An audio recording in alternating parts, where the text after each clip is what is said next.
अस्सलाम वालेकुम स्टूडेंट्स, उम्मीद है आप सब लोग ठीक ठाक हैं और हम लोग कंटिन्यू हैं अपने चैप्टर नंबर 14 पे। और जो आज हमारा चैप्टर नंबर 14 का लेक्चर नंबर 6 और हमारे टॉपिक का नाम है लॉरेंट्ज़ फोर्स। तो बच्चों FSc examination point of view से अगर हम बात करें तो ये जो हमारा टॉपिक है लॉरेंट्ज़ फोर्स आपकी बुक में, ये लॉन्ग क्वेश्चन के पॉइंट ऑफ व्यू से लॉन्ग क्वेश्चन तो नहीं होगा, राइट, डेफिनेटली नहीं होगा। ये एक शॉर्ट क्वेश्चन के तौर पे जैसे कि डिफाइन लॉरेंट्ज़ फोर्स, और फिर इस लॉरेंट्ज़ फोर्स के जो डिफरेंट प्रॉस्पेक्ट्स हैं, इसके जो रिज़ल्ट्स हैं, उसमें जो है वो एमसीक्यूज़ के पॉइंट ऑफ व्यू से ये टॉपिक हमारे लिए इम्पॉर्टेंट है। ठीक है बच्चों, तो आप लोग आज के टॉपिक को, आज के लेक्चर को ध्यान से सुने और इसमें जितने भी पॉइंट्स जो हैं वो डिस्कस हों उनको आप नोट करें। पूरे लेक्चर को आप शुरू से लेकर लास्ट तक सुने। आज का हमारा लेक्चर इतना लेंथी लेक्चर नहीं होगा, सिर्फ हम लॉरेंट्ज़ फोर्स को और उसके कुछ केसेस को डिस्कस करेंगे। ठीक है बच्चों, तो आप लोग रेडी हो जाएं और अपने पास जो है वो पेन और पेपर्स ले लें और बाकी तमाम एक्टिविटीज़ को भी फ़िलहाल स्टॉप कर दें। तो लेक्चर जो है वो पूरा उसको कंप्लीट शुरू से लास्ट तक अटेंड करें। ठीक है जी, ओके जी, शुरू करते हैं जो आज का हमारा टॉपिक, और वो हमारा टॉपिक है लॉरेंट्ज़ फोर्स, राइट। अच्छा बच्चों, इस चैप्टर में और इससे पहले चैप्टर नंबर 12, थोड़ा सा मैं आपको ज़रा इसका बैकग्राउंड बता दूं। चैप्टर नंबर 12 में हमने पढ़ा था electric force, right. Electric force acting on a charge particle, या यूँ कह लें कि जब हम किसी चार्ज पार्टिकल को किसी इलेक्ट्रिक फील्ड के अंदर प्लेस करते हैं, या कोई चार्ज पार्टिकल किसी इलेक्ट्रिक फील्ड के अंदर आ जाता है बाय समहाउ, तो उस चार्ज पार्टिकल के ऊपर इलेक्ट्रिक फोर्स लगती है। ठीक है बच्चों, ये आइडिया हमारा चैप्टर नंबर 12 से है।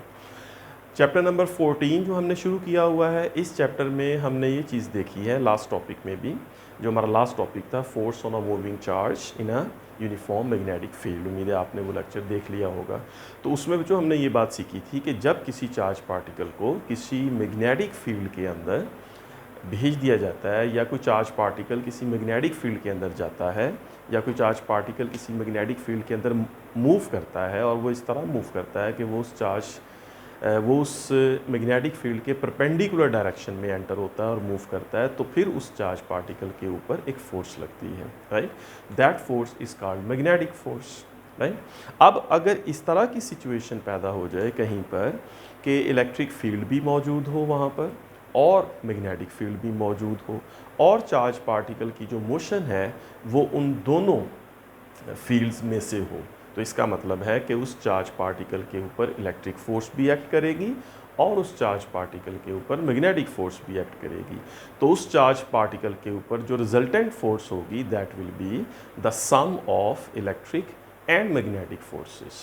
ठीक है बच्चों, बात समझ आ गई। तो दोनों फोर्सेस जब किसी चार्ज पार्टिकल के ऊपर एक्ट करती हैं, या कोई चार्ज पार्टिकल जब किसी इलेक्ट्रिक और मैग्नेटिक फील्ड की मौजूदगी में कहीं से पास करता है, तो दोनों फोर्सेस जो है उसके ऊपर एक्ट करती हैं, और इन दोनों फोर्सेस का जो सम होता है उसको हम लॉरेंट्ज़ फोर्स कहते हैं। ठीक है बच्चों, तो सबसे पहली हमारी जो डेफिनेशन है वो यही है कि लॉरेंट्ज़ फोर्स क्या है। आपके एग्जामिनेशन पॉइंट ऑफ व्यू से भी आपसे यही पूछा जा सकता है कि डिफाइन लॉरेंट्ज़ फोर्स। तो आप ये कह सकते हैं, इसकी डेफिनेशन में आप लिख सकते हैं sum of electric and magnetic forces acting on a charge particle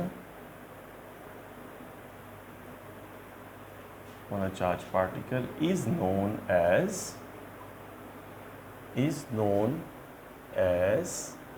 लॉरेंट्ज़ force.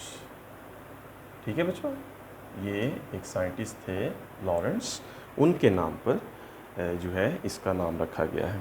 तो sum of electric and magnetic forces acting on a charge particle is known as Lorentz force. जब किसी चार्ज पार्टिकल पे दोनों फोर्सेस लगती हैं तो उसके सम को हम लॉरेंट्ज़ फोर्स कहते हैं। तो electric and magnetic forces, right, ये इसके की पॉइंट्स है जिसको आपने याद रखना है।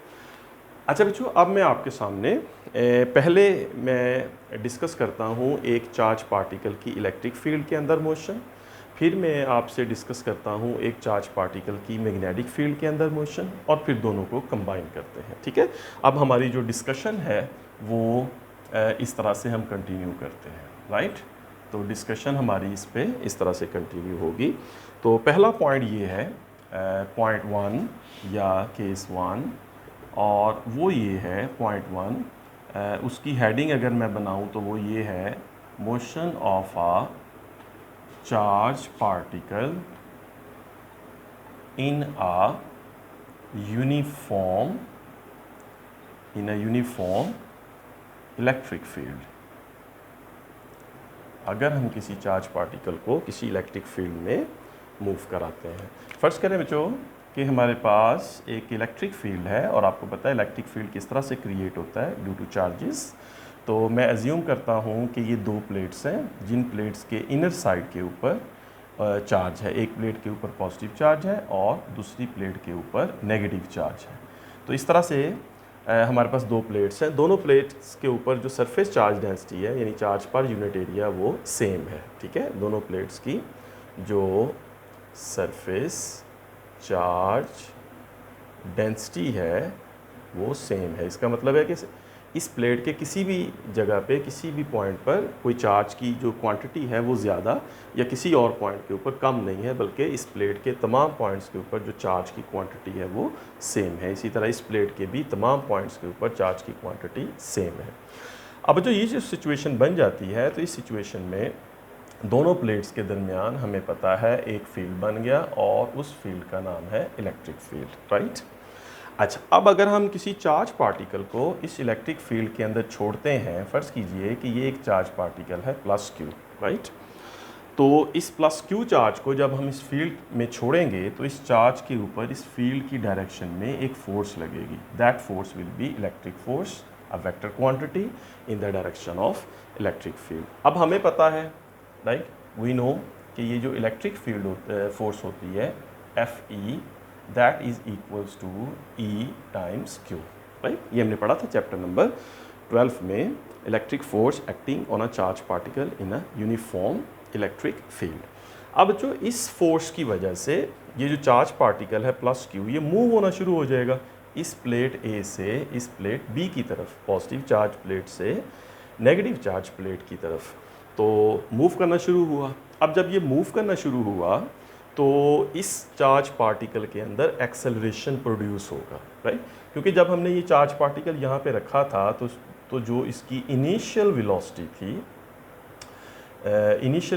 थी इस चार्ज पार्टिकल की, दैट वाज 0। फिर इलेक्ट्रिक फोर्स एक्ट हुई और इस इलेक्ट्रिक फोर्स ने इस चार्ज पार्टिकल को मूव कराना शुरू कर दिया। अब कोई चार्ज पार्टिकल 0 से मूव करे और उसकी कुछ स्पीड हो और वो बढ़ती जाए तो डेफिनेटली उसके अंदर एक्सेलरेशन तो आएगा।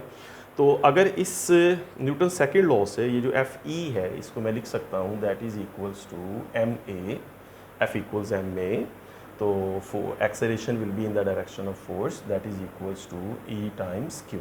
तो यहाँ से बच्चों आप देखें, मैं लिख सकता हूँ A जो है that is acceleration due to electric force, that will be equals to E times Q over M। So इसका मतलब है कि ये जो चार्ज पार्टिकल है प्लस Q, ये चार्ज पार्टिकल इस इलेक्ट्रिक फील्ड की डायरेक्शन में एक्सेलरेट करना शुरू हो जाएगा, राइट। 0 वेलोसिटी 1 2 3 4 इस तरह ग्रेजुअली इसकी जो वेलोसिटी है वो बढ़ती जाएगी। अब जो एक पॉइंट आपने यहाँ MCQ याद रखना है कि अगर ये फील्ड यूनिफॉर्म है तो इसका एक्सेलरेशन भी यूनिफॉर्म होगा, राइट। ये क्या है? ये फील्ड है, इसको कहेंगे यूनिफॉर्म इलेक्ट्रिक फील्ड। तो इसका रिजल्ट क्या निकलेगा कि ये जो एक्सेलरेशन होगा A, that will be uniform acceleration. अब आई होप कि आपको यूनिफॉर्म एक्सेलरेशन का पता है, क्योंकि ये स्पीड जो है वो एक जैसी इंक्रीज हो रही है, राइट। एक्सेलरेशन इज़ यूनिफॉर्म और सेम। ये सिचुएशन बच्चों जो ग्रेविटेशनल फील्ड से अगर मैं इसका कंपैरिजन करूं, जस्ट आप लोगों को थोड़ा सा इस एंगल से या इस पॉइंट से अगर मैं सोचने के लिए कहूँ, तो बच्चों कि ग्रेविटेशनल फील्ड से जब हम अगर मैं इस सिचुएशन को कंपैरिजन करूँ तो आपको पता है कि ग्रेविटेशनल फील्ड के अंदर जब हम किसी मैस को छोड़ते हैं, लेट्स से कि ये एक मार्कर है जो मेरे हाथ में है और ग्राउंड जो है वो नीचे है, तो अगर इस मार्कर को मैं छोड़ता हूँ तो इसकी जो इनिशियल वेलोसिटी है दैट इज़ 0। तो इस इनिशियल वेलोसिटी 0 में अगर मैं इसको छोड़ता हूँ तो it falls down, it accelerates downward, right. आपको पता है वो एक्सेलरेशन कौन सा है, that is acceleration due to gravity. G. तो ये जी एक्सेलेरेशन के साथ जो है वो एक्सेलरेट करता है, और जी जो है वो क्या है, यूनिफॉर्म, इसलिए कि near the surface of earth the value of gravity is constant, right. तो कांस्टेंट फील्ड अगर है तो उसके अंदर जो एक्सेलरेशन है वो क्या होगा, यूनिफॉर्म होगा। तो ये सिचुएशन बिल्कुल उस ग्रेविटेशनल फील्ड वाली सिचुएशन से सिमिलर है। फ़र्क ये है कि यहाँ पर इलेक्ट्रिक फील्ड है और प्लेट्स को मैंने इस तरह से अरेंज किया लेफ़्ट टू राइट, और ग्रेविटेशनल फील्ड जो है वो वर्टिकल है। बाकी सारी सिचुएशन जो है इस पर सेम है। अच्छा बच्चों, अगर ये सिचुएशन उस ग्रेविटेशनल सिचुएशन से सेम है तो इसका मतलब ये हुआ कि इस इलेक्ट्रिक फील्ड के अंदर तमाम जो इक्वेशंस ऑफ मोशंस हैं वो इस पर फुलफिल होंगी, राइट। ये नोट आपने कर लेना है, ये एक नोट पॉइंट है, आपने ये याद रखना है कि the charge will the charge particle will follow all the equations of motion। मिसाल के तौर पे इक्वेशंस ऑफ मोशन में बच्चों एक इक्वेशन ऑफ मोशन है पहली, लेट से, और वो है VF equals VI plus AT। फर्ज करें बच्चों कि इस चार्ज पार्टिकल को यहाँ से हमने छोड़ा, तो कुछ देर के बाद किसी और पॉइंट पर जाकर, लेट से ये यहाँ पर आ गया इस पॉइंट P पर, अगर हम ये मालूम करना चाहें कि इस पॉइंट P पर जो इस चार्ज पार्टिकल की स्पीड है या इसकी जो वेलोसिटी है वो क्या होगी, तो उस वेलोसिटी की वैल्यू VF अगर हम लें, फाइनल उसको लें, let's say that is VF means final velocity, so that final velocity can be calculated. और वो किस तरह से आएगी, that VF will be equals to VI plus AT। A जो इसमें एक्सेलरेशन आएगा इस इक्वेशन के मुताबिक, और T ये है कि इसको यहाँ से लेके यहाँ तक कितना टाइम लगा। तो हम इस इक्वेशन ऑफ मोशन को यूज़ करते हुए इस चार्ज पार्टिकल की फाइनल वेलोसिटी फाइंड कर सकते हैं। इसी तरह बच्चों अगर मैं ये वाली इक्वेशन यूज़ करूँ, S equals VIT plus half AT square, तो इस इक्वेशन को यूज़ करते हुए हम इसके इनिशियल पॉइंट और फाइनल पॉइंट के दरमियान जो इसका डिस्टेंस होगा S, वो फाइंड कर सकते हैं।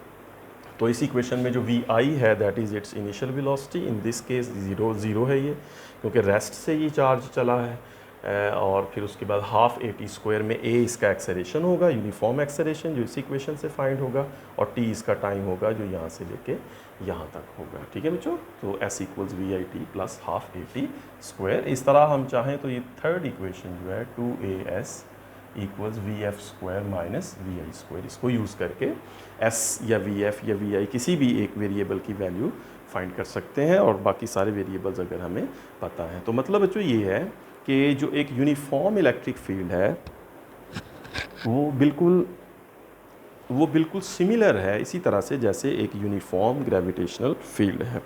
तो जिस तरह हम यूनिफॉर्म ग्रेविटेशनल फील्ड में मैस के ऊपर इक्वेशंस ऑफ मोशंस और जो इसके लॉज है वो अप्लाई करते हैं, तो बिल्कुल इसी तरह से जो इलेक्ट्रिक फील्ड है, यूनिफॉर्म इलेक्ट्रिक फील्ड, उसके अंदर हम इक्वेशंस ऑफ मोशन, एक्सेलरेशन और उसकी तमाम ये इक्वेशंस को अप्लाई करके हम उसकी जो पैरामीटर्स हैं, फाइनल वेलोसिटी, डिस्टेंस वगैरह, वो कैलकुलेट कर सकते हैं। ठीक है बच्चों, समझ आ गई बात की। चलिए अब फोर्थ जो बात है, नेक्स्ट जो पॉइंट है वो बच्चों ये है कि जो वर्क डन होगा बाय द इलेक्ट्रिक फील्ड, ये बड़ा इंपॉर्टेंट पॉइंट है। तो work done bye the electric force, work done by the electric force, वो क्या होगा अगर मैं WE यानी work done by the electric force जो है अगर मैं उसकी बात करूँ, तो उस फार्मूला के मुताबिक आपको पता है कि जो वर्क डन होता है that is equals to F.D। तो बच्चों F.D का मतलब है FD cosine theta.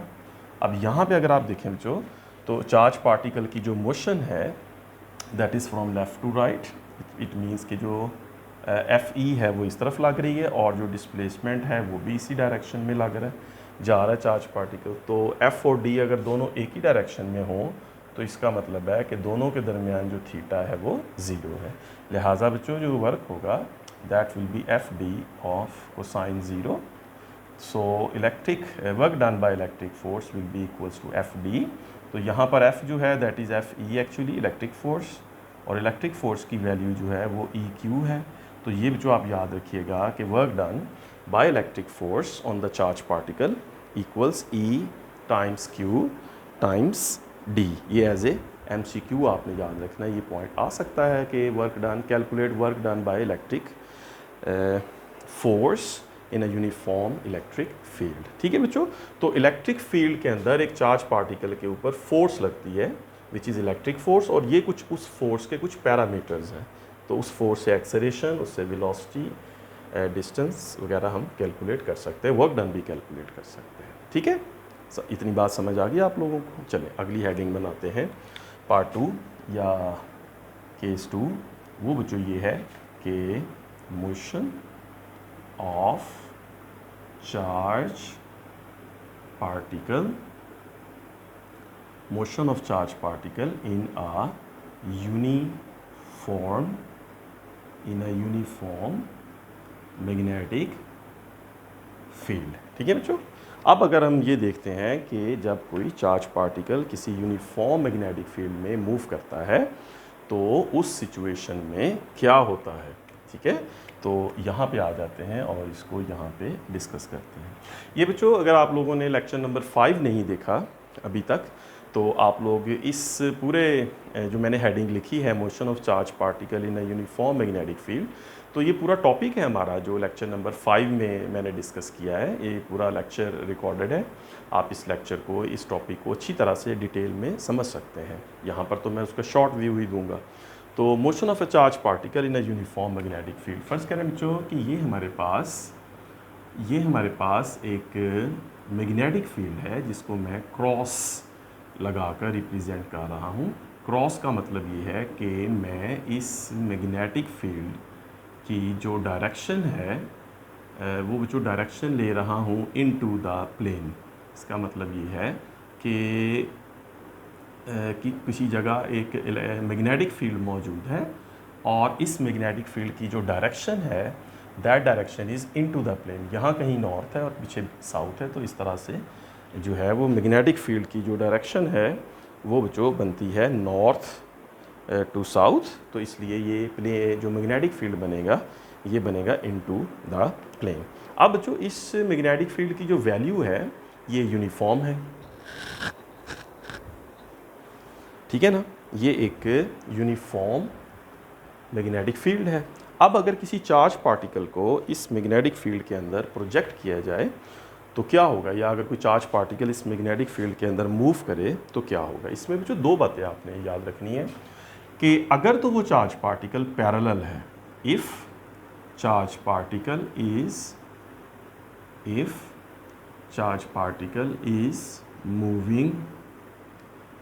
Is moving parallel with the magnetic field, अगर वो चार्ज पार्टिकल इस मैग्नेटिक फील्ड के साथ पैरेलल है, then no force will act, then magnetic force acting on the charge particle will be zero. अब ये बात आपने याद रखनी है। ठीक है, चार्ज पार्टिकल इस फील्ड के पैरेलल है, मसलन इस गिवन सिचुएशन के मुताबिक मैग्नेटिक फील्ड की जो डायरेक्शन है वो इनटू द प्लेन है, राइट, और चार्ज पार्टिकल जो है वो भी इनटू द प्लेन जा रहा हो, तो वो चार्ज पार्टिकल जो है उसकी मोशन इस मैग्नेटिक फील्ड के साथ पैरेलल हो गई, राइट। पैरेलल का वर्ड तो इट मीन्स कि उसके ऊपर जो लगने वाली मैग्नेटिक फोर्स है वो ज़ीरो हो जाएगी, उसके ऊपर कोई मैग्नेटिक फोर्स एक्ट नहीं करेगी। ठीक है, ये हमने पढ़ा था। अच्छा, अब क्या होगा, कब मैग्नेटिक फोर्स एक्ट करेगी। मैग्नेटिक फोर्स तब एक्ट करेगी जब कोई चार्ज पार्टिकल इस मैग्नेटिक फील्ड के परपेंडिकुलर एंटर होगा। तो बच्चों फर्ज करें कि ये हमारे पास एक प्लस क्यू चार्ज पार्टिकल है और ये इस मैग्नेटिक फील्ड में एंटर हुआ v वेलोसिटी के साथ, और इसकी जो मोशन है वो इस मैग्नेटिक फील्ड के साथ परपेंडिकुलर है। ठीक है, आप देख सकते हैं कि magnetic field into the plane है और चार्ज पार्टिकल इस तरफ जा रहा है और दोनों की मोशन परपेंडिकुलर है। अब जो इस चार्ज पार्टिकल के ऊपर जो फोर्स लगेगी, जो फोर्स एक्सपीरियंस करेगा ये चार्ज पार्टिकल, उस फोर्स का मैग्नीट्यूड भी होगा और उसकी डायरेक्शन भी होगी। तो मैग्नीट्यूड तो उसके लिए इक्वेशन है हमारे पास, ठीक है ना, तो उस इक्वेशन से हम इसका मैग्नीट्यूड फाइंड कर सकते हैं, और वो इक्वेशन मैं यहाँ पे लिख देता हूँ कि जो मैग्नेटिक फोर्स होगी इस चार्ज पार्टिकल के ऊपर that is equals to Q times V cross B, और अगर इसको मैं एक्सपेंड करूँ V क्रॉस B को तो हम इसको लिख सकते हैं this is QVB times sine theta, और इस सिचुएशन में थीटा 90 है, तो इसका मतलब है कि जो मैग्नेटिक फोर्स होगी दैट इज़ ओनली मैग्नीट्यूड, तो that will be equals to Q V B times sine 90, और जो आपको पता है कि that is equals to Q V B because sine 90 is equal to 1। तो बच्चों कितनी मैग्नेटिक फोर्स इस चार्ज पार्टिकल के ऊपर एक्ट करेगी? That magnetic force is actually Q times V times B, यानी इस चार्ज पार्टिकल के ऊपर लगने वाली जो मैग्नेटिक फोर्स है F B that is equals to Q times V times B, यहाँ लिख देता हूँ, ठीक है। Alright, so this force is Q V B. तो इस चार्ज पार्टिकल के ऊपर जब ये इस मैग्नेटिक फील्ड में परपेंडिकुलर एंटर होगा, तो परपेंडिकुलर एंटर होने पर इस पर जो मैग्नेटिक फोर्स होगी that will be Q V B. ठीक है बच्चों, अब इस फोर्स की वजह से वो किस तरफ मूव करेगा, that is given by right hand rule, ये आपने याद रखना है। अब राइट हैंड रूल क्या है कि अगर आपकी सारी फिंगर्स जो हैं, ये चारों फिंगर्स जो हैं, ये मैग्नेटिक फील्ड को रिप्रेजेंट कर रही हों, जो कि करनी चाहिए, और जो थंब है that points in the direction of velocity of the charge particle. तो आप देखिए मेरे इस राइट हैंड के मुताबिक जब ये चार्ज पार्टिकल प्लस क्यू इस फील्ड में एंटर होगा, तो फिर इसके ऊपर जो फोर्स लगेगी that will be in upward direction. तो ये चार्ज पार्टिकल किस तरफ इस पे फोर्स लगेगी? अपवर्ड डायरेक्शन में। ये देखिए थंब, ये फिंगर्स हैं, ये थंब वी है, तो अपवर्ड डायरेक्शन में। तो इस फोर्स की वजह से ये चार्ज पार्टिकल यहाँ से बेंड होता हुआ इस तरह से मूव कर जाएगा, यानी अपवर्ड डायरेक्शन में, ठीक है। आगे भी जाएगा और बेंड भी हो जाएगा, राइट। अब जो यहाँ पे जब ये चार्ज पार्टिकल पहुँचेगा, तो अब राइट हैंड रूल आप देखें कि इस चार्ज पार्टिकल की जो डायरेक्शन है वो चेंज हो चुकी है। मैग्नेटिक फील्ड की डायरेक्शन तो वही है जो इनटू द प्लेन है, राइट। और अब चार्ज पार्टिकल की डायरेक्शन जो है वो किस तरफ हो चुकी है? वेलोसिटी की अपवर्ड। तो इस सिचुएशन में इस पॉइंट पर इस पे जो फोर्स लगेगी magnetic force, now that will be in this direction, inward, इस तरफ को, लेफ्ट साइड की तरफ लगेगी। तो इस फोर्स की वजह से ये चार्ज पार्टिकल फिर अपनी डायरेक्शन को इस तरह से चेंज कर लेगा, इनवर्ड लगेगी तो चेंज करेगा और अल्टीमेटली इस पॉइंट पर पहुंचेगा। अब इस पॉइंट पे जब ये पहुंचेगा तो फिर अब राइट हैंड रूल इस तरह से हो जाएगा कि magnetic field lines are inward, और जो डायरेक्शन है चार्ज पार्टिकल की वो आप मेरे थंब के मुताबिक देखें इस तरफ हो जाएगी, लेफ्ट साइड की तरफ। समझ रहे ना बात को? ठीक है ना, कि मैग्नेटिक फील्ड, अभी भी मैग्नेटिक फील्ड की जो डायरेक्शन है वो है इनटू द प्लेन, और इनटू द प्लेन के मुताबिक जो अभी इसकी वी की डायरेक्शन है वो इस तरफ हो जाएगी, लेफ्ट। तो अब इस पर जो फोर्स किधर है वो लगेगी, किस तरफ लगेगी? डाउनवर्ड डायरेक्शन में। तो बच्चों याद रखें कि डाउनवर्ड के केस में फिर ये इस तरह डाउन मूव करेगा, तो इस पॉइंट पर आ जाएगा। अब इस पॉइंट पर जब इसके ऊपर फिर हम राइट हैंड रूल लगाते हैं, तो याद रखिए कि इस राइट हैंड रूल के मुताबिक जो मैग्नेटिक फील्ड है वो किस तरफ है? इनवर्ड, और थंब नीचे यानी वी की तरफ, तो फोर्स अब किस तरफ लगेगी? इनवर्ड, यानी उस तरफ, राइट साइड को। तो फिर इस फोर्स की वजह से ये चार्ज पार्टिकल दोबारा यहाँ पर आ जाएगा, और यहाँ से फिर वही सिचुएशन कि यहाँ पर फोर्स लगेगी अपवर्ड, राइट। फिर ये चूँकि मूव कर रहा है, इसकी एक अपनी भी स्पीड है जिससे मूव कर रहा है, तो इसी पॉइंट पर फ़ौरन यूं नहीं हो जाएगा, मतलब एक पाथ बनाएगा जो इस तरह से अपवर्ड डायरेक्शन में जाएगा। तो यहाँ से अपवर्ड, यहाँ से इनवर्ड, यहाँ से डाउनवर्ड, यहाँ से लेफ्टवर्ड। तो जो अल्टीमेटली क्या हुआ कि जब ये चार्ज पार्टिकल इस मैग्नेटिक फील्ड में एंटर हुआ, तो मैग्नेटिक फील्ड में एंटर होने पर इस चार्ज पार्टिकल ने एक सर्कुलर पाथ में मोशन स्टार्ट कर दी, राइट। तो ये एक सर्कुलर पाथ है जिसमें इस चार्ज पार्टिकल ने मोशन स्टार्ट कर दी।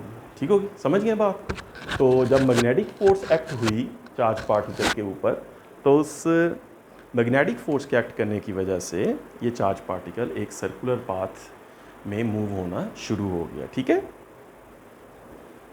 अब इसके ऊपर जो मैग्नीट्यूड ऑफ फोर्स है वो क्या है? वो क्यू वी बी है।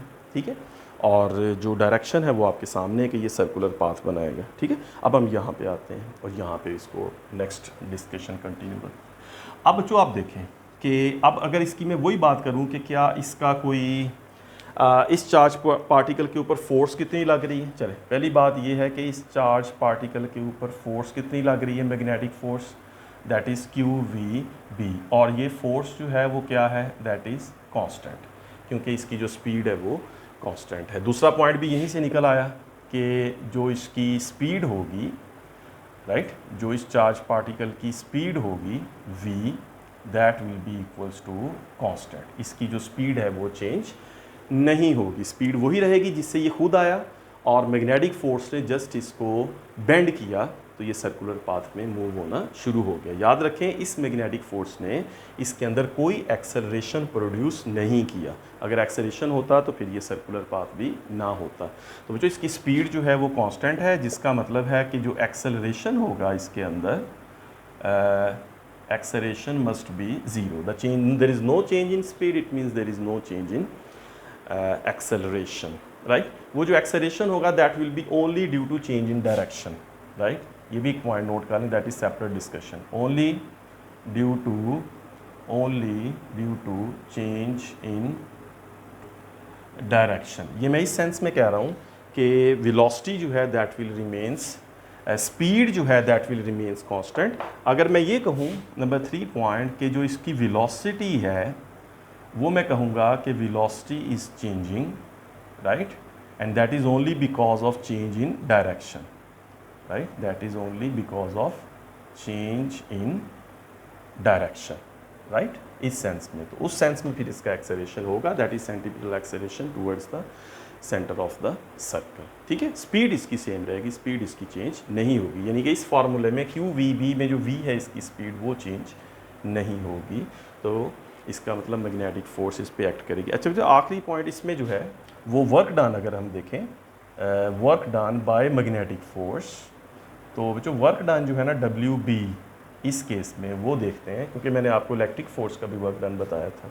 अब जो इस केस में जो वर्क डन है वो इस तरह होगा कि अगर मैं इस पॉइंट पर बात करूं तो इस पॉइंट पर जो इसका डिस्प्लेसमेंट है उसकी ये डायरेक्शन है और फोर्स की ये डायरेक्शन है इनवर्ड। तो दोनों के दरमियान एंगल कितना बन गया 90। जब ये चार्ज पार्टिकल यहाँ जाता है तो यहाँ पर इसकी जो डिस्प्लेसमेंट है वो अपवर्ड है और फोर्स जो है वो किस तरफ है इनवर्ड, तो एंगल कितना बन गया 90। इस पॉइंट पर आता है तो फोर्स इस तरफ है, सॉरी डी इस तरफ है और फोर्स जो है वो किस तरफ है इनवर्ड, एंगल कितना हो गया 90। इस पॉइंट पर जो डिस्प्लेसमेंट है वो इस तरफ है और फोर्स किस तरफ है इनवर्ड, तो एंगल कितना हो गया 90। तो इस सर्कुलर पाथ में जब ये चार्ज पार्टिकल मूव करता है तो इस चार्ज पार्टिकल के मूव करने पर जो डिस्प्लेसमेंट और फोर्स है, राइट,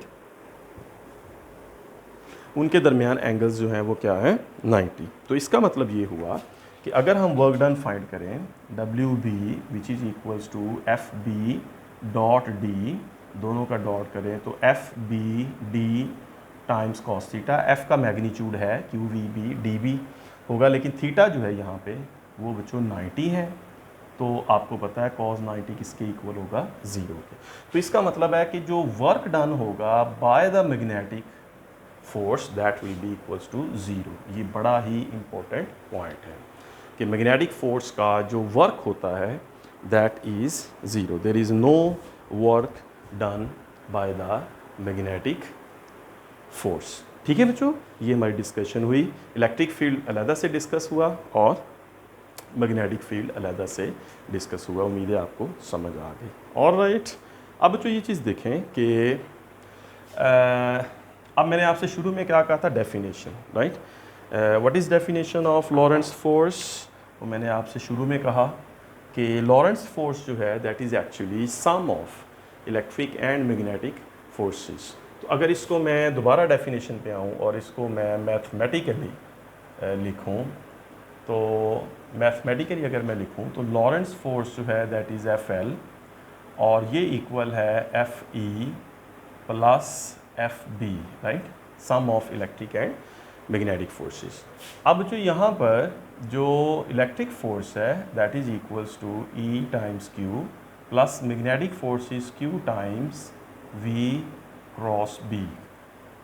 ठीक है, समझ आ गई ना बात।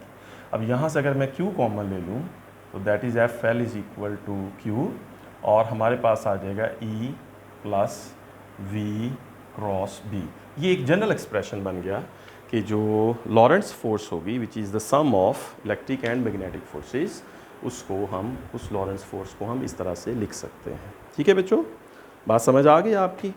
तो आपको ये पॉइंट सारे क्लियर हो गए। ऑलराइट, सारे पॉइंट्स आप लोगों को जो है वो क्लियर हो गए। अब जो इसकी कुछ केसेस हैं, एक दो तीन केसेस कुछ डिफरेंट, जस्ट टू आपकी इस अंडरस्टैंडिंग को डेवलप करने के लिए। तो उन केसेस को मैं आपके सामने जो है वो डिस्कस करता हूँ, और बच्चों फिर देखते हैं कि उन केसेस से आपको क्या नई बात पता चलती है। ठीक है, यहाँ तक आप लोग इसको नोट कर लें। ठीक है जी, सारी बातें समझ आ गई? स्क्रीनशॉट ले लें इसका। ठीक है, बाद में भी आप इसको देख सकें अगर इंटरनेट नहीं है तो चलें बच्चों आगे चलते हैं। तो यहाँ से इसको मैं रिमूव कर देता हूँ, और ये मैग्नेटिक फोर्स की, तो याद रखें कि वर्क डन जो है वो इलेक्ट्रिक फोर्स की तरफ से तो है, लेकिन जो work done by the magnetic force है वो ज़ीरो होगा इस केस में। ठीक है, चलें बच्चों अब आपसे थोड़ा सा डिस्कस करते हैं केस वन। केस वन बच्चों ये है कि अगर सिचुएशन इस तरह हो कि एक चार्ज पार्टिकल ने गुजरना है एक इलेक्ट्रिक और मैग्नेटिक फील्ड में से, और वो जो दोनों इलेक्ट्रिक और मैग्नेटिक फील्ड्स हैं दोनों की डायरेक्शन पैरेलल है, राइट। यानी हेडिंग इस तरह बना लेते हैं कि आप यूँ कहें कि electric and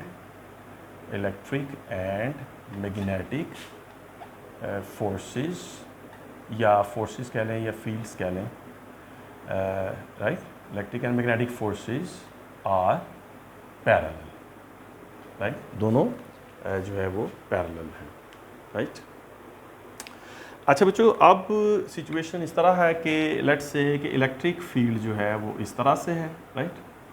let's say electric field जो है ई वो इस तरह है, और जो मैग्नेटिक फील्ड है वो इस तरह से अप्लाई किया हुआ है, बल्कि इसको फोर्सेस की बजाय हमें फील्ड्स कहना चाहिए, सॉरी इसको फील्ड्स कहना चाहिए। ठीक है, फोर्सेस तो बाद में फिर देखते हैं क्या होती है।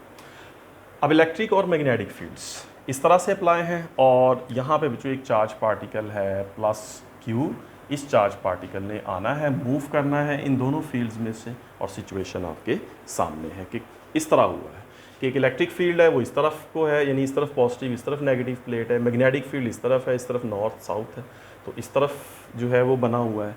तो अब इस चार्ज पार्टिकल ने दोनों फील्ड्स में से गुजरना है, तो लॉरेंट्ज फोर्स क्या होगी, right. The question is what is Lorentz force.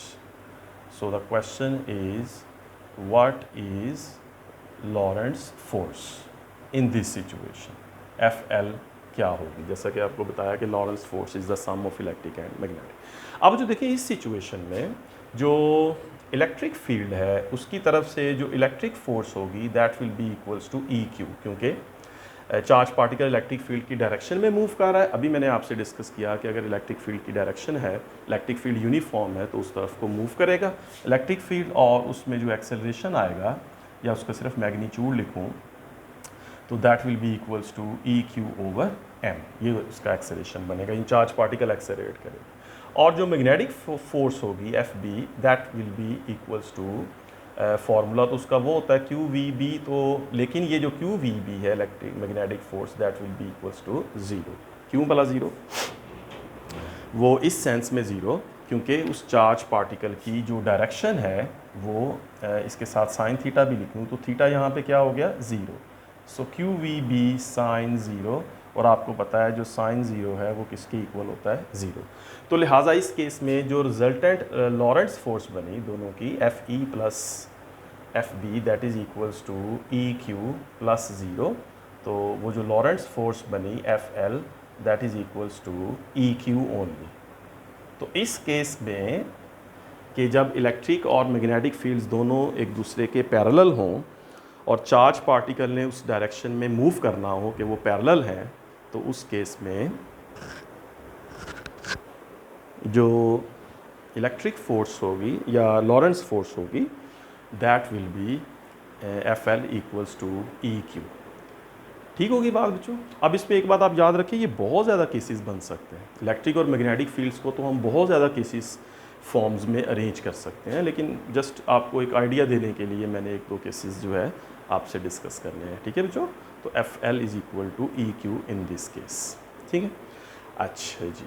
अब इसी केस में अगर कोई चार्ज जो है वो प्लस Q इस तरह से एंटर हो कि वो दोनों के परपेंडिकुलर हो, राइट, दोनों के परपेंडिकुलर हो, तो फिर उस सिचुएशन में जो है वो क्या होगा ये ज़रा देख लें, राइट, कि अगर इलेक्ट्रिक फील्ड इस डायरेक्शन में हो, इलेक्ट्रिक फील्ड इस डायरेक्शन में और मैग्नेटिक फील्ड भी जो है वो भी इस डायरेक्शन में, तो बच्चों अगर कोई चार्ज पार्टिकल एंटर हो सिर्फ उसकी डायरेक्शन चेंज हो जाए, अब जो चार्ज पार्टिकल है प्लस क्यू, वो अब इस डायरेक्शन में मूव करे कि वो इस तरह से एंटर हो इस फील्ड में कि वो दोनों के साथ परपेंडिकुलर है, ठीक है, दोनों के साथ परपेंडिकुलर है। अब आप देखें इस सिचुएशन में जो आप देखें कि लॉरेंट्ज फोर्स क्या होगी, what is F L, what is Lorentz force acting on the charge particle in this phase. तो जो इस केस में जब ये चार्ज पार्टिकल जो है वो दोनों फील्ड्स में एंटर होगा तो दोनों फोर्सेस उसके ऊपर एक्ट करेंगी, ठीक है, इस केस में। तो जो इलेक्ट्रिक फोर्स होगी F E that will be equals to E Q, right, move करेगा, जैसे ही इस इलेक्ट्रिक फील्ड में जाएगा इसके ऊपर फोर्स लगना शुरू हो जाएगी, ठीक है ना, और उस इलेक्ट्रिक फोर्स की वजह से जो इसकी डायरेक्शन है वो फिर चेंज होना शुरू हो जाएगी, ठीक है, इलेक्ट्रिक फोर्स की वजह से, इलेक्ट्रिक फोर्स के लगने की वजह से इसकी जो डायरेक्शन है वो चेंज होना शुरू हो जाएगी, इस इलेक्ट्रिक फोर्स की वजह से इस तरफ को मूव होना शुरू हो जाएगा। और जो मैग्नेटिक फोर्स होगी एफ बी, अब चूंकि उसके साथ भी ये परपेंडिकुलर है तो Q V B sine theta, अब यहाँ पे जो Q V B sine theta की जगह साइन 90, तो इसके ऊपर मैग्नेटिक फोर्स किस तरह एक्ट करेगी, क्यू वी बी, राइट।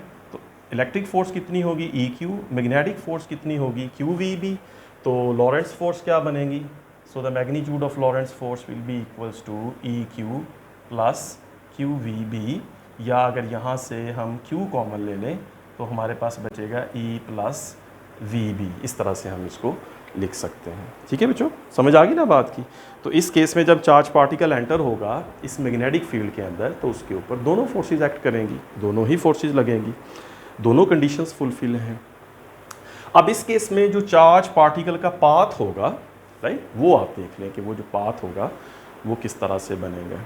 वो पाथ जो होगा वो बच्चों होगा कि ये आगे की तरफ भी मूव करेगा, राइट, और सर्कुलर पाथ में भी, क्योंकि आपको मैंने अभी एक्सप्लेन किया कि मैग्नेटिक फोर्स जब किसी चार्ज पार्टिकल पे एक्ट करती है और वो मैग्नेटिक फोर्स जो है वो उस इलेक्ट्रिक फील्ड मतलब चार्ज पार्टिकल की जो मोशन है वो उसके परपेंडिकुलर है, तो फिर उस केस में ये कौन सा पाथ बनाती है, सर्कुलर। अब आप इमेजिन करें यहाँ पे इस चार्ज पार्टिकल ने जब इस मैग्नेटिक फील्ड के अंदर जाना है तो इसने एक सर्कुलर पाथ में भी घूमना है, ठीक है ना।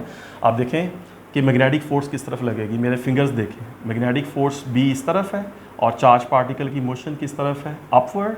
तो इसका मतलब है कि ये चार्ज पार्टिकल जब इस फील्ड में एंटर होगा तो साथ ही इनवर्ड जो है इसके ऊपर जो फोर्स लगेगी, जो मैग्नेटिक फोर्स लगेगी एफ एम, उस मैग्नेटिक फोर्स की जो डायरेक्शन होगी इस चार्ज पार्टिकल पे वो किधर होगी, इनवर्ड। तो ये सर्कुलर पाथ तो बनेगा ही क्योंकि मैग्नेटिक फील्ड है इस तरह से। अब ये इस तरह से जैसे ही मूव करेगा मैग्नेटिक फील्ड में ये इस तरह बैक जाएगा, जब ये पार्टिकल इस तरह ऊपर जाएगा तो नीचे को फोर्स लगेगी, जब बैक जाएगा तो इधर को फोर्स लगेगी और नीचे जाएगा तो ऊपर को, तो इस तरह से एक सर्कुलर पाथ जो है वो बनाएगा। तो मैग्नेटिक फील्ड कौन सा पाथ बनाएगी, इस बी की वजह से, मैग्नेटिक फील्ड की वजह से इस चार्ज पार्टिकल का एक सर्कुलर पाथ बनेगा और इलेक्ट्रिक फोर्स किस तरफ को एक्ट कर रही है, राइट साइड को। तो इसका मतलब है कि ये जो सर्कुलर पाथ होगा वो आप देखें कि सर्कुलर पाथ भी होगा और उसके साथ साथ ये चार्ज पार्टिकल जो है वो आगे की तरफ भी जाएगा। समझिए ना बात को, ज़रा इसको थोड़ा इमेजिन करें अपने जहन में कि दोनों फील्ड्स इस तरह से हैं और चार्ज पार्टिकल यूँ आया है। तो चार्ज पार्टिकल जब इस फील्ड में एंटर हुआ तो टोटल जो फोर्स लगेगी, रिजल्टेंट फोर्स जो होगी वो तो ये होगी Q times E plus B, लेकिन उसकी जो डायरेक्शन बनेगी वो क्या बनेगी, तो ये जो मैग्नेटिक फील्ड है उसकी वजह से सर्कुलर मोशन और जो इलेक्ट्रिक है उसकी वजह से एक्सेलरेट करेगा, जैसे अभी मैंने एक्सप्लेन किया था आपको। तो रिजल्टेंट जो होगा वो जब चार्ज पार्टिकल इस फील्ड के अंदर एंटर होगा तो उस एंटर होने की वजह से इस चार्ज पार्टिकल की जो मोशन होगी वो इस तरह से ऐसे हेलिकल होगी, ठीक है, इस तरह से हेलिकल मोशन जो है ये करेगा। ये चार्ज पार्टिकल सर्कुलर पाथ भी बनाएगा और आगे की तरफ भी मूव करेगा। तो आगे की तरफ जो मूव करेगा, इस तरफ को जो मूव करेगा ये किस वजह से, एफ ई की वजह से, और जो सर्कुलर मोशन करेगा ये किस वजह से, एफ बी की वजह से, राइट। तो एफ बी की वजह से सर्कुलर मोशन, ठीक है, मैग्नेटिक फोर्स की वजह से सर्कुलर मोशन करेगा, राइट, इस तरह से सर्कुलर, और इलेक्ट्रिक की वजह से आगे जाएगा। तो ये इस तरह से एक हेलिकल जो इसकी मोशन होगी, स्पाइरल जो है जिसको हम कहते हैं, इस तरह से ये मोशन करेगा। ठीक है बच्चों, बस ये आपने याद रखना है ऑब्जेक्टिव पॉइंट ऑफ व्यू से कि अगर ये सिचुएशन आ जाए, एमसीक्यू आ जाए कि एक चार्ज पार्टिकल एंटर हुआ, the charge particle enters into an electric and magnetic field and that electric and magnetic fields are parallel to each other, तो फिर उसकी जो मोशन है वो किस तरह की होगी, सर्कुलर, स्फेरिकल या मतलब हेलिकल या कोई और ऑप्शंस आ जाएंगे। तो हेलिकल आपने क्लिक कर देना है। ठीक है बच्चों, समझ आ गई बात की। तो ये एक जैसे दो केस मैंने मतलब एक सिचुएशन दो केसेस के दोनों फील्ड्स पैरेलल, चार्ज पैरेलल है, दोनों फील्ड्स पैरेलल, चार्ज परपेंडिकुलर है। और बच्चों एक और आखिरी केस बस केस 2 जो है वो मैंने आपसे डिस्कस करना है। इसका स्क्रीनशॉट लें, इसको नोट करें। ठीक है, नोट कर लिया? ओके जी, चलें जी। तो केस 2 जो मैंने आपके साथ जो डिस्कस करना है वो ये है, जो हमारे इस सिलेबस में भी एक एग्जांपल में आया है, वो है बच्चों केस 2 वेलोसिटी सिलेक्टर। राइट, अब हमारे पास केस 2 है और इसको बाद में मैं आपको बताता हूँ कि इसको हम वेलोसिटी सिलेक्टर भी कहते हैं। ठीक है, इस केस में बच्चों ये होता है कि हम एक चार्ज पार्टिकल को एक इलेक्ट्रिक और मैग्नेटिक फील्ड में भेजते हैं और वो दोनों इलेक्ट्रिक और मैग्नेटिक फील्ड्स एक दूसरे के साथ परपेंडिकुलर होते हैं। फर्ज करें बच्चों ये एक इलेक्ट्रिक फील्ड है जिसको हमने दो मेटल प्लेट्स या दो प्लेट्स, चार्ज प्लेट्स की वजह से क्रिएट किया, की मदद से क्रिएट किया, और ये एक इलेक्ट्रिक फील्ड है। इस इलेक्ट्रिक फील्ड की जो डायरेक्शन है वो जो आपके सामने है कि ये होगी downward from positive to negative. थोड़ी सी लाइंस में ड्रॉ कर लेता हूँ, राइट, टू शो कि इसकी ये डायरेक्शन। अब जो यहाँ पर एक मैग्नेटिक फील्ड भी मौजूद है, इस मैग्नेटिक फील्ड की जो डायरेक्शन है वो मैं क्रॉस से शो करता हूँ। क्रॉस का मतलब ये हुआ कि इस मैग्नेटिक फील्ड की जो डायरेक्शन है that is actually into the plane. ठीक है ना, समझ रहे हैं कि into the plane, into the plane है, क्रॉस जहाँ पे भी हम लगाते हैं that means into the plane. तो इलेक्ट्रिक फील्ड जो है वो डाउनवर्ड है और मैग्नेटिक फील्ड जो है वो इनटू द प्लेन है। इसका मतलब है कि ये दोनों फील्ड्स जो हैं वो एक दूसरे के साथ जो है ये परपेंडिकुलर है। ठीक है ना, इलेक्ट्रिक फील्ड डाउनवर्ड और मैग्नेटिक फील्ड इनवर्ड, तो दोनों जो है वो एक दूसरे के साथ जो है वो परपेंडिकुलर है। फर्ज करें अब जो एक चार्ज पार्टिकल है प्लस क्यू, वो इस तरफ से आता है और उसने इस फील्ड में एंटर होना है, राइट। तो इस चार्ज पार्टिकल ने इस फील्ड में एंटर हुआ। तो अब आप देखें कि ये चार्ज पार्टिकल जो है इसकी मोशन इन दोनों फील्ड्स के साथ परपेंडिकुलर है, इलेक्ट्रिक फील्ड के साथ भी परपेंडिकुलर है और मैग्नेटिक फील्ड के साथ भी परपेंडिकुलर है। इमेजिन करें कि इस सिचुएशन में क्या होगा, राइट। देखिए बच्चों, इन दोनों इस चार्ज पार्टिकल पे दोनों की तरफ से फोर्स लगेगी, राइट। तो इस चार्ज पार्टिकल पे दोनों फील्ड्स की तरफ से फोर्स लगेगी, राइट। अब हमने देखना है कि उस फोर्स की डायरेक्शन क्या होगी। तो वो जो फोर्स होगी जो इस पे लगेगी वो तो लॉरेंट्ज फोर्स होगी और वो FL होगी, that will be equals to FE plus FB, right, जो हमें पता है फॉर्मूला। अब देखिए जैसे ही चार्ज पार्टिकल इस फील्ड में एंटर होगा, पहले इलेक्ट्रिक फोर्स की बात करते हैं। तो जब इस पे इलेक्ट्रिक फोर्स एक्ट करेगी FE that is equals to EQ, right, उसकी डायरेक्शन E की तरफ होगी। यानी अपेरेंटली यहाँ पर अगर मैं देखूँ ये इलेक्ट्रिक फील्ड है पॉजिटिव से नेगेटिव, तो इस इलेक्ट्रिक फोर्स की जो डायरेक्शन होगी, चले अगर मैं इसको लिखूँ FE इक्वल्स टू EQ, तो इस सिचुएशन में इस फोर्स की जो डायरेक्शन होगी that is downward, right, positive charge है तो डाउनवर्ड डायरेक्शन होगी। लेकिन उसी वक्त यहाँ पर जो मैग्नेटिक फोर्स एक्ट करेगी FB, वो कितनी एक्ट करेगी, that will be equals to, that force will be equals to Q times V cross B, right. अब अगर राइट हैंड रूल यूज़ करें तो उस फोर्स की डायरेक्शन भी हमें पता चल सकती है। अब देखिए जो राइट हैंड रूल ये है कि मेरी फिंगर्स जो है वो मैग्नेटिक फील्ड की डायरेक्शन में इनवर्ड होंगी और मेरा थंब जो है वो इस प्लस Q की डायरेक्शन में राइट होगा। तो इसके ऊपर फोर्स किस तरफ एक्ट करेगी, अपवर्ड। देख रहे हैं ना आप लोग right hand rule, magnetic field into the plane है, थंब पॉइंट कर रहा है Q की डायरेक्शन को, तो फोर्स किस तरफ लगेगी, अपवर्ड। तो इस मैग्नेटिक फोर्स की जो डायरेक्शन होगी that is actually upward, right. अब आप देखें बच्चों, दो सिचुएशंस बन गई, दो फोर्सेस हैं। सिचुएशन इस तरह बन गई कि दो फोर्सेस हैं, एक इलेक्ट्रिक फोर्स है जो कि एक्ट कर रही है डाउनवर्ड डायरेक्शन में और एक मैग्नेटिक फोर्स है जो कि एक्ट कर रही है अपवर्ड डायरेक्शन में। तो इस फोर्स की वजह से अब चार्ज पार्टिकल किस तरफ को मूव करेगा या रिजल्टेंट डायरेक्शन क्या बनेगी, उसमें बच्चों आप ये देख लें कि अगर यहाँ पे मैं लिखता हूँ कि अगर बच्चों if FE is equal to FB, अगर तो सिचुएशन इस तरह बनी कि दोनों इलेक्ट्रिक और मैग्नेटिक फोर्स का जो मैग्नीट्यूड है वो सेम है, वो इक्वल है। तो इसका मतलब है कि ये जो चार्ज पार्टिकल है वो फिर किसी भी डायरेक्शन में मूव नहीं करेगा, बल्कि फिर ये क्या होगा कि ये चार्ज पार्टिकल स्ट्रेट इन दोनों फील्ड्स में से गुजर जाएगा। ठीक होगी ना बात, समझ गए ना आप लोग। Electric force downward, magnetic force upward, दोनों का मैग्नीट्यूड सेम, तो ये जो है वो चार्ज पार्टिकल इसमें से स्ट्रेट गुजर जाएगा। अब अगर फ़र्ज़ कर लें एक कंडीशन ये लगा लें आप कि एफ बी जो है मैग्नेटिक फोर्स जो है that is greater than F E. तो मैग्नेटिक फोर्स किस तरफ एक्ट कर रही है? अपवर्ड डायरेक्शन में, राइट। मैग्नेटिक फोर्स अपवर्ड है और इलेक्ट्रिक फोर्स डाउनवर्ड। तो इसका मतलब है कि अगर एफ बी जो है मैग्नेटिक फोर्स बड़ी है तो रिजल्टेंट फोर्स जो है वो इस तरह होगी कि ये अपवर्ड डायरेक्शन में इस तरह से जो है वो मूव कर जाएगा, ठीक है। और तीसरा केस ये है कि अगर जो इलेक्ट्रिक फोर्स है वो बड़ी है मैग्नेटिक फोर्स से, तो इलेक्ट्रिक फोर्स जो है वो डाउनवर्ड एक्ट कर रही है, तो मैग्नेटिक फोर्स अपवर्ड। तो इलेक्ट्रिक फोर्स अगर ज़्यादा हो गई तो फिर इस चार्ज पार्टिकल की मोशन जो है वो इस तरफ से हो जाएगी। तो ये बच्चों इस तरह से हम जो है ये सिचुएशन में एक चार्ज पार्टिकल को इस तरह मूव करा सकते हैं, ठीक है। तो इसका मतलब है कि इस फील्ड में से सिर्फ वही चार्ज पार्टिकल स्ट्रेट जाएंगे जिनकी एक पर्टिकुलर स्पीड होगी, जो इतनी स्पीड होगी जिस पर इलेक्ट्रिक फोर्स और मैग्नेटिक फोर्स दोनों एक दूसरे के इक्वल हों, तो ही वो स्ट्रेट जा सकता है। अदरवाइज़ कोई भी और चार्ज पार्टिकल जिसकी स्पीड वो पर्टिकुलर स्पीड ना हुई तो वो डिफ्लेक्ट हो जाएंगे, या अपवर्ड डायरेक्शन में चले जाएंगे या डाउनवर्ड चले जाएंगे, वो डिफ्लेक्ट हो जाएंगे।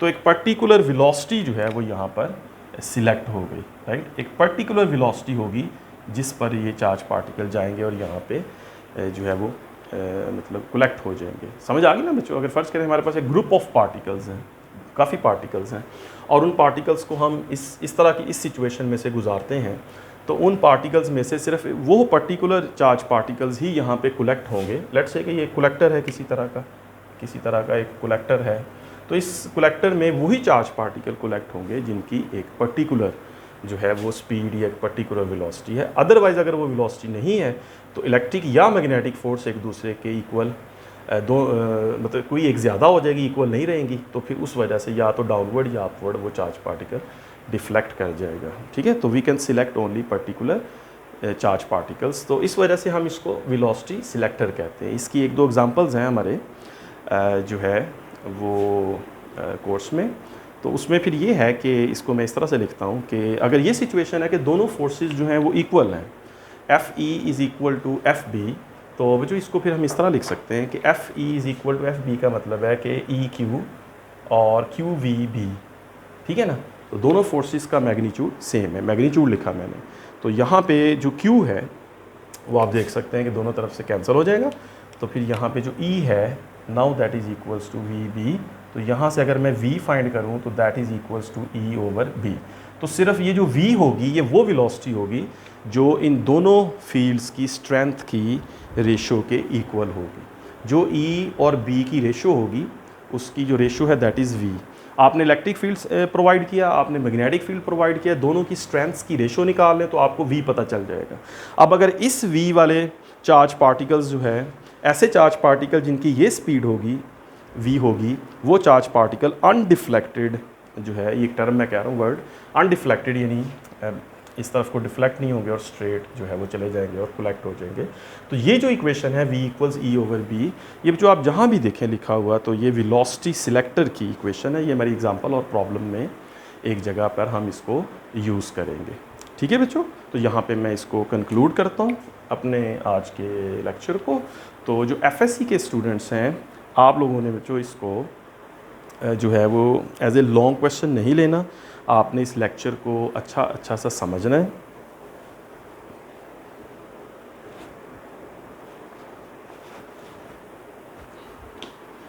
ठीक है बच्चों, FSC के जो बच्चे हैं, आप लोगों ने बच्चों इस लेक्चर को अच्छा सा अंडरस्टैंड करना है। इसके जितने पॉइंट्स मैंने आपको बताए हैं, ये सारे पॉइंट्स आपको ना सिर्फ FSC एग्ज़ामिनेशन में बल्कि आपको जो कॉम्पिटिटिव एग्जामिनेशंस में जब आप जाएंगे ई कैट या एम कैट, वहाँ पर आप देखेंगे कि आपको ये बड़े ही हेल्पफुल होंगे।